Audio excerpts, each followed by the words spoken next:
పురుగుడు చెట్టు. పురుగుడు అనేది చిన్న పొద. చెట్లలాగా అవదు. ఒక చిన్న పొదలాగా అవుతుంది. పాము ముంగిస దెబ్బలాడుకునేటప్పుడు ఈ చెట్టు ఎక్కడుందో చూసుకుని త్రాచు పాముని కవ్వించి కవ్వించి ముంగీస ఆ చెట్టు దగ్గరకు తీసుకొచ్చి కలబడి పోట్లాడి ఆ ముంగీస త్రాచుతో పోట్లాడుతుంది. ఆ త్రాచు ఆ గొడవలో ముంగీసని ఎన్ని కాట్లు వేస్తే అన్ని కాట్లకి కూడా ఈ ఆకులు తింటూ ఉంటుంది. అప్పుడు వెంటనే ఆ విషం విరుగుడైపోతుంది.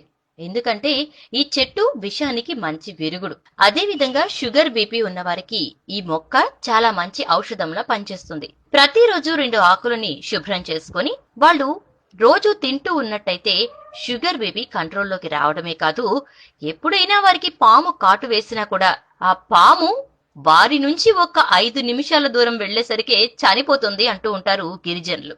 సో ఈ మొక్కని విషానికి విరుగుడుగాను, పాము కరిచినా కూడా దీన్ని ఉపయోగిస్తూ ఉంటారు. దీన్ని ఆకులను దూసేసి ఆ పుల్లతోటి శుభ్రంగా పళ్లను తోముకోవడం వల్ల దంత సమస్యలు తొలగడమే కాదు, ఆరోగ్యానికి చాలా మంచి చేస్తుంది. ఈ పుల్లని వాడేటప్పుడు ఆ రోజు వరకు వాడిన దాన్ని విరిచి పక్కన పెడేసి తర్వాతి రోజు మళ్లీ దాన్ని ఉపయోగించుకోవచ్చు. ఒక వెదురు కర్ర ఎలా పగులుతుందో అలా ఈ చెట్టు యొక్క కాండం పగులుతుంది. అదే విధంగా నడుము నొప్పికి ఈ మొక్క చాలా మంచిది. ఏ విధంగా అంటే ఈ మొక్కను తీసుకొని ఆ కొమ్మని ఆకులు దూసేసి నడుం చుట్టూ ఒక బెల్ట్ లా బిగించి దాని 2 కొనలను పట్టుకొని ఉత్తరేణి ఆకు నలుపుతూ ఆ 2 బద్దల మీద ఇలా ఆ రసాన్ని వేస్తూ ఉంటే ఆ 2 బద్దలు దగ్గరికి అతుక్కుంటాయి. అలా అతుక్కున్నప్పుడు నడుము నొప్పి ఉపశమనమిస్తుంది. 3 రోజులు పరగడుపున ఈ విధంగా చేయటం వల్ల నడుము నొప్పి అనేది పూర్తిగా తగ్గిపోతుంది.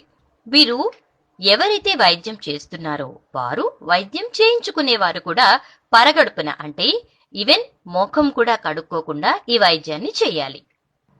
15-20 సంవత్సరాలు దాటాక కూడా రజస్వల అవని ఆడవారికి ఈ చెట్టు యొక్క వేరు రసాన్ని కషాయంలా కాసి ఇస్తే వారు నెలసరి వస్తూ ఉంటుంది. ఈ పురుగుడు చెట్టు యొక్క విశేషాలు చూశారు కదా. మరో మొక్క విశేషాలతో మరో వీడియోలో కలుస్తాం.